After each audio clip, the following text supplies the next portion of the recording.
আসসালামু আলাইকুম। সবার আগে বাছাই করা 10টি আন্তর্জাতিক খবর জানিয়ে দেব।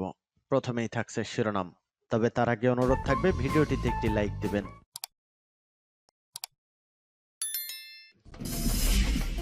সংবাদের শুরুতেই জানিয়ে দিব সংবাদ শিরোনাম। চীন রাশিয়ার বন্ধুত্বের ক্ষেত্রে কোনো সীমারেখা নেই, বললেন পুতিন। এরপর জানিয়ে দিব শি জিনপিং এর মস্কো সফরে উদ্বিগ্ন নজর ইউক্রেনের। এরপর জানিয়ে দিব চীনের 12 দফার প্রতি শির জোর সমর্থন এবং মার্কিন গড়িমসি। এরপর জানিয়ে দিব মার্কিন চাপ সত্ত্বেও বিপুল ইরানি গ্যাস আমদানি ইরাকের। এবং জানিয়ে দিব সর্বশেষ শিরোনাম, চীনের কাছে তেল বিক্রির ক্ষেত্রে সৌদি আরবকে ছাড়িয়ে গেল রাশিয়া। এতক্ষণ শুনছিলেন সংবাদ শিরোনাম, এখন শুনবেন সংবাদের বিস্তারিত। তো বন্ধুদের কাছে রিকোয়েস্ট রইল এই ভিডিওতে একটা লাইক দিবেন, আর ভালো লাগলে অবশ্যই বন্ধুদের মাঝে শেয়ার করে দিবেন। চীন রাশিয়ার বন্ধুত্বের ক্ষেত্রে কোনো সীমারেখা নেই, বললেন পুতিন। রাশিয়ার প্রেসিডেন্ট ভ্লাদিমির পুতিন বলেছেন চীনের সঙ্গে তার দেশের বন্ধুত্বের ক্ষেত্রে কোনো সীমারেখা নেই। তিনি আরো বলেছেন মস্কো এবং বেইজিং শুধুমাত্র বহুকেন্দ্রিক বিশ্ব ব্যবস্থা নির্মাণের জন্য কাজ করছে না, বরং তারা এর চেয়ে আরো বেশি কিছু করতে চায়।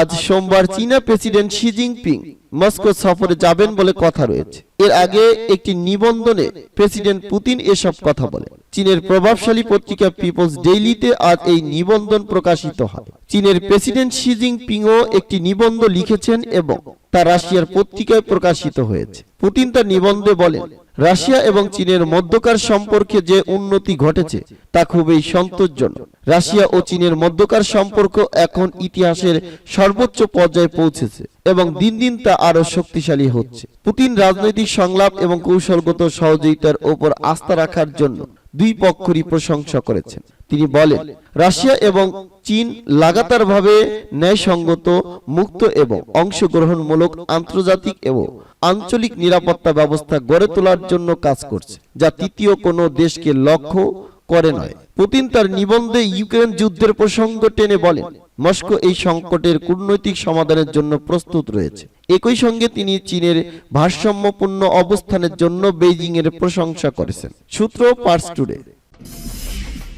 শি জিনপিং এর মস্কো সফরে উদ্বিগ্ন নজর ইউক্রেনের।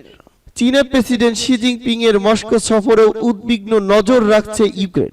কিয়েভের আশঙ্কা বেজিং হয়তো শেষ পর্যন্ত রাশিয়াকে অস্ত্র সরবরাহের সিদ্ধান্ত নিতে পারে, যা যুদ্ধের গতিপথ বদলে দেবে। ইউক্রেন যুদ্ধে নিজেকে নিরপেক্ষ শক্তি হিসেবে তুলে ধরতে চাইছে চীন।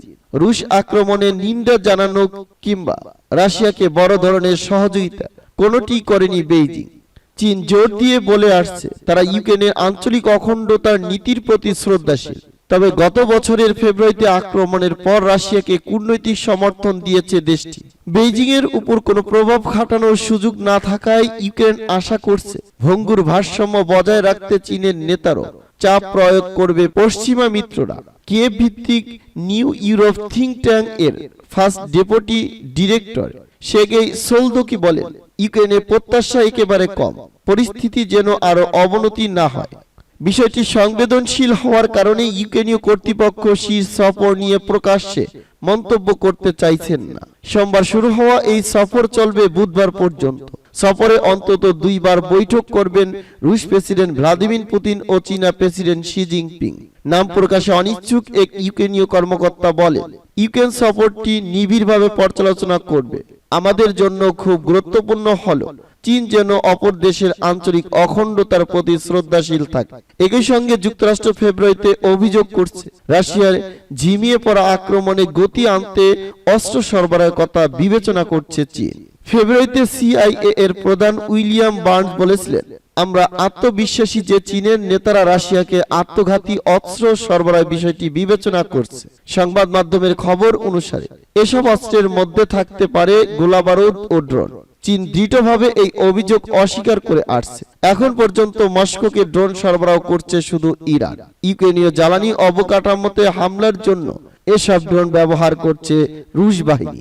মার্কিন কর্মকর্তারা এর আগে দাবি করেছেন চীনা কোম্পানিগুলো ইতিমধ্যে রাশিয়াকে আত্মঘাতী নয় এমন সরঞ্জাম সরবরাহ করছে। নাম প্রকাশে অনিচ্ছুক অপর এক সিনিয়র ইউক্রেনীয় কর্মকর্তা বলেছেন চীন যদি রাশিয়াকে অস্ত্র সরবরাহ শুরু করে তাহলে আমাদের জন্য তা গুরুতর সমস্যা হয়ে দাঁড়াবে। চীনের 12 দফার প্রতি শির জোর সমর্থন এবং মার্কিন গড়িমসি। চীনের প্রেসিডেন্ট শি জিনপিং ঘোষণা করেছেন যে ইউক্রেন সংকট সমাধানে তার দেশের পরিকল্পনা বিশ্ব দৃষ্টিভঙ্গি প্রতিফলন ঘটেছে। চীনের প্রেসিডেন্ট শি জিনপিং তার রাশিয়া সফরের প্রাক্কালে রুশ সরকার নিয়ন্ত্রিত পত্রিকা রুশকায়া গাজেতাতে প্রকাশিত একটি নিবন্ধনে লিখেছেন যে ইউক্রেন সংকট সমাধানে চীনের 12 দফা পরিকল্পনা বিশ্ব দৃষ্টিভঙ্গির প্রতিনিধিত্ব করে এবং এই সংকটের শুভ পরিণতি ঘটাবে। শি জিনপিং তার নিবন্ধনে আরো উল্লেখ করেছেন যে জটিল সমস্যার কোনো সমাধান নেই। ইউক্রেন সংকট ও যুদ্ধের অবসান ঘটানোর লক্ষ্যে পশ্চিমাদের বিরোধিতা ও উদাসীনতা থাকা সত্ত্বেও শি তার দেশের পরিকল্পনার পক্ষে জোর সমর্থন জানিয়েছেন। সাম্প্রতিক মাসগুলোতে চীন বিশ্ব ও আঞ্চলিক শান্তি প্রক্রিয়ার প্রতি প্রভাব সৃষ্টিকারী শক্তি হিসেবে আন্তর্জাতিক রাজনৈতিক পরিমণ্ডলে আত্মপ্রকাশ ঘটিয়েছে। তাই ইউক্রেনের সংকটের অবসান ঘটানোর জন্য বেইজিং একটি 12 দফা পরিকল্পনা প্রস্তাব করেছে, কিন্তু মার্কিন যুক্তরাষ্ট্র এই প্রস্তাবকে রাশিয়ার পক্ষ অবলম্বনকারী হিসাবে মূল্যায়ন করছে, কিন্তু শি ওয়াশিংটনের এই ধারণা প্রত্যাখ্যান করেছেন। অতএব চীনের প্রেসিডেন্টের রাশিয়া সফরের মধ্যে দিয়ে ইউক্রেন সংকট সহ আন্তর্জাতিক বিভিন্ন ক্ষেত্রে মস্কো এবং বেইজিং এর মধ্যে অভিন্নতা এবং সহযোগিতার বিষয়টি এখানে ফুটে উঠেছে। তাই ইউক্রেনের সংকট সমাধানে সহায়তা করার জন্য চীনের প্রস্তাবিত পরিকল্পনার প্রতি মস্কো সমর্থন জানিয়েছে এবং এটি আন্তর্জাতিক মান হিসেবে আখ্যায়িত করেছে। আন্তর্জাতিক বিষয়ক বিশেষজ্ঞ লি কান বলেছেন, চীনের 12 দফা পরিকল্পনায় সংকটের পক্ষগুলোর স্বার্থ বিবেচনা করা হয়েছে। যেহেতু এই পরিকল্পনার লক্ষ্য ও উদ্দেশ্য ইউক্রেনের শান্তি ও নিরাপত্তা প্রতিষ্ঠার সহায়তা করা, তাই এটি একটি বিশ্বমানের পরিকল্পনা এবং এতে বিশ্ব জনমতের চাহিদা প্রতিফলিত হয়েছে। তাই চীনের প্রেসিডেন্ট এটির প্রতি জোরালোভাবে সমর্থন জানিয়েছেন এবং বিশ্ব জনমতের দৃষ্টি আকর্ষণ করেছেন। চীনের প্রেসিডেন্ট শি জিনপিং 3 দিনের রাষ্ট্রীয় সফরে আজ সোমবার রাশিয়ার রাজধানী মস্কোয় পৌঁছেছেন। এ সফরে তিনি রাশিয়ার প্রেসিডেন্ট ভ্লাদিমির পুতিনের সঙ্গে বৈঠক করবেন। রাশিয়া এবং চীনের সঙ্গে দ্বিপক্ষীয় সম্পর্ক যখন যে কোনো সময়ের চেয়ে ঘনিষ্ঠ, তখন চীনা নেতার এই সফর অনুষ্ঠিত হচ্ছে। প্রেসিডেন্ট পুতিন এবং শি জিনপিং এর মধ্যে বৈঠকের সময় দুই পক্ষ তেল এবং সামরিক খাতে কৌশলগত সহযোগিতা নিয়ে আলোচনা করবেন। পাশাপাশি তারা ইউক্রেনের চলমান সংকট নিয়েও কথা বলবেন। চীনের পররাষ্ট্র মন্ত্রণালয় ঘোষণা অনুযায়ী দেশটির 12 দফা পরিকল্পনায় একটি যুদ্ধবিরতি এবং রাশিয়ার বিরুদ্ধে পশ্চিমা নিষেধাজ্ঞার অবসান অন্তর্ভুক্ত রয়েছে। মার্কিন কর্মকর্তারা সম্প্রতি যুদ্ধবিরতি প্রত্যাখ্যান করে দেখিয়েছেন যে ইউক্রেন সংকট সমাধান বা তা শেষ করার কোনো ইচ্ছা বা অভিলাষ ওয়াশিংটনের নেই। মার্কিন চাপ সত্ত্বেও বিপুল ইরানি গ্যাস আমদানি ইরাকের। ইরাক তার সামগ্রিক প্রয়োজনের 27% গ্যাস প্রতিবেশী দেশ ইরান থেকে কিনেছে। ইরানের উপর মার্কিন নিষেধাজ্ঞা এবং তেহরানের উপর জ্বালানি নির্ভরতা কমাতে ইরাকের প্রতি ওয়াশিংটনের চাপ সত্ত্বেও এত পরিমাণ গ্যাস কিনেছে বাগদাদ। ইরানের মেহের নিউজ জানিয়েছে 2022 সালে ইরাক প্রতিবেশী ইরানের কাছ থেকে প্রায় $200 কোটি গ্যাস আমদানি করেছে। গত বছর ইরাক যে প্রাকৃতিক গ্যাস আমদানি করছে তার শতকরা 27% নিয়েছে ইরান থেকে। প্রতিবেদনে বলা হয়েছে, জ্বালানি কেনার ক্ষেত্রে ইরানের উপর নির্ভরশীলতা কমানোর বিষয়ে বাগদাদকে চাপ দিয়ে আসছে মার্কিন সরকার। তবে সেই চাপ সত্ত্বেও এই বিপুল পরিমাণ অর্থ খরচ করে ইরানের কাছ থেকে প্রাকৃতিক গ্যাস কেনা অব্যাহত রেখেছে ইরান। প্রসঙ্গত, বিশ্বের শীর্ষ পর্যায়ের একটি অপরিশোধিত তেল রপ্তানিকারক দেশ হলো ইরান। তবে দেশটির প্রতি বছর বিপুল পরিমাণে প্রাকৃতিক গ্যাস, গ্যাসোলিন ও কেরোসিনের মতো জ্বালানি আমদানি করে থাকে। ইরাকের তেল শোষণাগারগুলো পুরনো এবং খুব একটা উৎপাদনের কাজে সেগুলো ব্যবহার হয় না। এছাড়া প্রাকৃতিক গ্যাস উৎপাদনের জন্য যে অবকাঠামো গড়ে তোলা দরকার সেটিও করতে পারেনি যুদ্ধ বিধ্বস্ত দেশটি।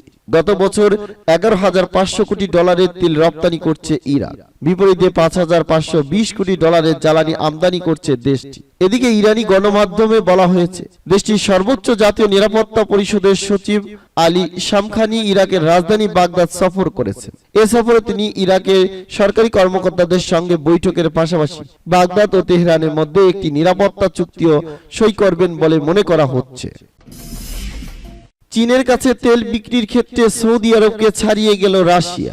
চীনের কাছে তেল বিক্রির ক্ষেত্রে সৌদি আরবকে ছাড়িয়ে গেছে রাশিয়া। চলতি 2023 সালের প্রথম 2 মাসে রাশিয়া চীনে 15.68 মিলিয়ন টন তেল রপ্তানি করছে, যার অর্থ হচ্ছে প্রতিদিন রাশিয়া চীনে প্রায় 20 লাখ ব্যারেল তেল পাঠিয়েছে। 2022 সালের একই সময় রাশিয়া থেকে চীনে প্রতিদিন তেল রপ্তানি পরিমাণ ছিল 15,70,000 ব্যারেল।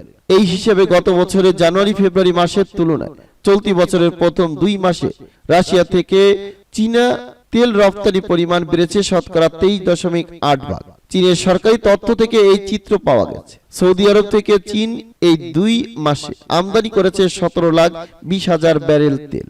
গত বছরের জানুয়ারি ফেব্রুয়ারি মাসে সৌদি আরব থেকে চীন প্রতিদিন তেল আমদানি করেছিল 18,10,000 ব্যারেল। গত বছর রাশিয়া ছিল চীনের দ্বিতীয় প্রধান তেল সরবরাহকারী দেশ।